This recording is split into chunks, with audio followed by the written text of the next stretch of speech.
welcome back to my film and TV channel. Hope we're all staying safe and well. We've got a British comedy drama today to look at, written and directed by, yes, the famous or legendary, another word used for him, Mike Leigh. Yes, we're going to have a look at Hard Truths or Hard Truths. I think it's Hard Truths, isn't it?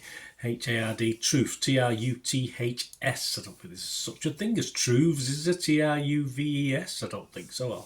I'll check the dictionary later. A 12A certificate, 97 minutes this one. And it's actually starring Marianne Jean-Baptiste. Yes, of course he was...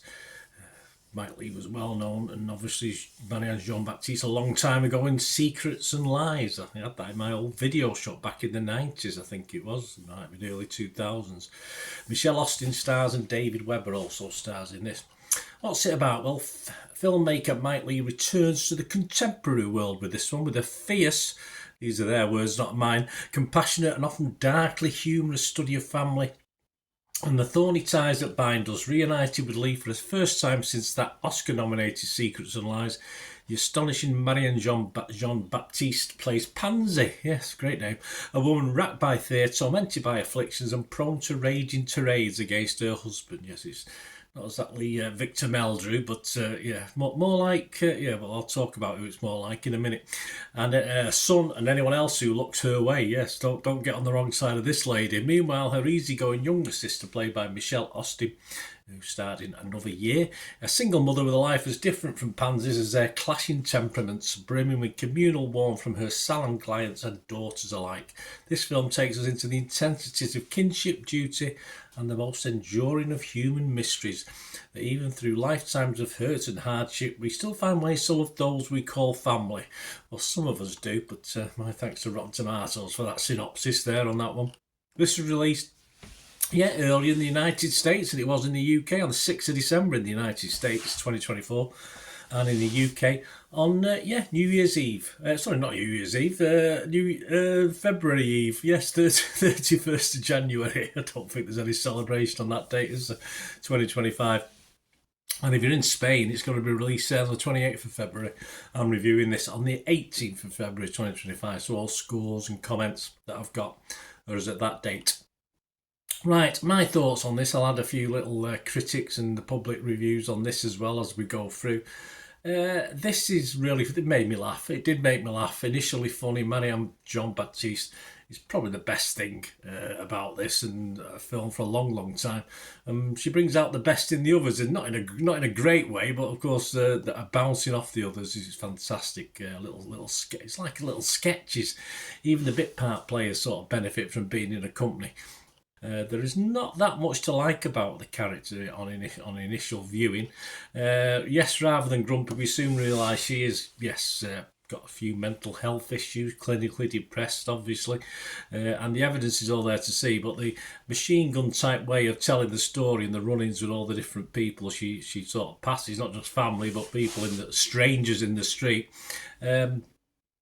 overpowers at stage the final third of the film, where you get a bit more exposure to what's going on, and you don't really want to laugh anymore because it's not funny, is it, at the end of the day? But I'm not going to be guilty for laughing at the first 2/3 of the film, and you just really want someone to help, not just the character, but those around her as well, who seem powerless as she retreats from family life and even confrontation. Yes, Mike Leigh does it again with that sort of style. That's he's very, very good at. Away from Baptiste, the cast is always on the periphery, unfortunately, apart from the sister. It's all a little sad for the others. The sisters at least can get on with their lives. A lot of the others can't, that are obviously part of a husband and a son, who, in fact, really find it very, very difficult. And it's very, very, very depressing to see for them as well, not just for the character, as they wander around aimlessly looking a little bit lost. Wendy I from The Observer was complimentary on this, if not gushing. She gave it 60 out of 100. She said, great turns don't always amount to a great picture, and the unfortunate consequence of this no-frills directing approach is that the filmmaking can feel rather flat and functional, a display cabinet for the acting rather than a vital piece of storytelling. Yep, I agree. Laura Venning from Empire, though, she gave it 80. She said, puts the credit where it's due on this one. She said, a grueling but ultimately rewarding experience. This is Leigh at his most confrontational. devastating and humane, aided by the unadulterated power of Jean-Baptiste's career redefining performance. I want to see it in a lot more, that's for sure. I enjoyed that, as I said, the first 2/3 of the film, but there's a big but for me. I totally disliked the ending. I wrote hated here. It's probably too strong a word for a film and the situation, but I did dislike the ending. It's typical of Leigh. I found the last scenes a little bit frustrating, which can be his style, and it leaves the viewer with more questions than answers, unfortunately, and that can be a good thing, but I'm old-fashioned. I like things wrapped up in a bow. I like it all finished off. We're not going to get a sequel, I don't think, to this, so I really want things to be sort of not mainly sort of packaged and finished off. I don't mind the odd little loophole or stuff that's not, the odd I that's not been dotted or the odd T that's not been crossed. But for this, I was just totally disappointed by the lack of anything really at the end. And Grant Rawlings from The Sun sort of summed up my problems. He said this about the film. He said, "The superb acting is not the problem with Leigh's latest kitchen sink drama set in modern London. My issue with Hard Truth is that various characters, scenes and potential plot lines appear and then go nowhere." Absolutely, that's say, but he's in the minority, and my little negative isn't picked up on by many places, but that is a negative for me. It's as simple as that. The first 2/3 of the film, great. The last third could have been, but as I said, I just wanted some conclusions, and I didn't get into a lot of little plots that were thrown at us during the film. Others, what about the critics? Rotten Tomatoes, well, everything's fairly positive. 147 fresh and just 8 rotten on Rotten Tomatoes, 8.5 out of 10, so that's a cracking score. And the website says Mariam Jean-Baptiste puts on a prickly masterclass in hard truths, another superb character study from writer-director Mike Leigh. Metacritic, their average is 88 out of 100, so pretty impressive again. 45 critics, 44 were positive, just 1 mixed and no negatives.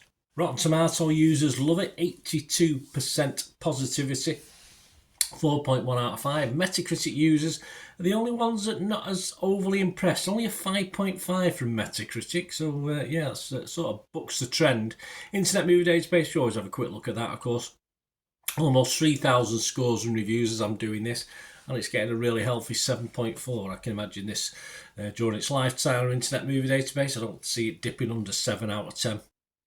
I think 7.4 is a reasonable score. My scores, my own scores on this are, of course, fresh on Rotten Tomatoes. As I say, despite that last third of the film, I've got to be fresh on this because I found it thoroughly entertaining up to that. So fresh on Rotten Tomatoes, positive on Metacritic. And I would have scored it higher, but I'm going to give this 7 out of 10, really for the first 2/3 of the film and that confrontational comedy in the way of Gran and Shannon Tate sort of style, which I found just hilarious. I just loved it. I'd watch it again, so the 2/3. And it would have been higher, as I said, if the plots had not sort of led us nowhere by the end, which was a bit disappointing for me. But I'll give us 7 out of 10. Let us know your comments, guys. Let us know your thoughts. Great to hear them. Let us know in the comments below. Or you can contact me through any of my socials, of course. And yeah, if you do like what I try and do on the channel, I'm always after help. Any help and support you can give me. A subscription is fantastic. Just a like is wonderful. But there are other ways of supporting the channel as well. And all I ever ask is you keep watching and listening. Ways to help me out, guys. If you watch the ads, if the ads on this YouTube ads, that helps in a very little way, but it all helps. It all, watch the pennies and pounds look after themselves, they say, don't they? Or the pennies or the 10p's look after themselves. But if you watch the ads or follow the links on the ads as well, that's always a nice way to support the channel. If you sort of hang on for it. I've done that. I watched other people's and followed the ads, just something I fancied, which does happen from time to time. Of course, you can support me by pushing that subscribe button as mentioned earlier, and that's of course pressing the button so you know when these vlogs are coming out. And of course I'm always interested in your opinions, and of course if you can give us a like, that'd be wonderful as well. So thanks for watching, guys.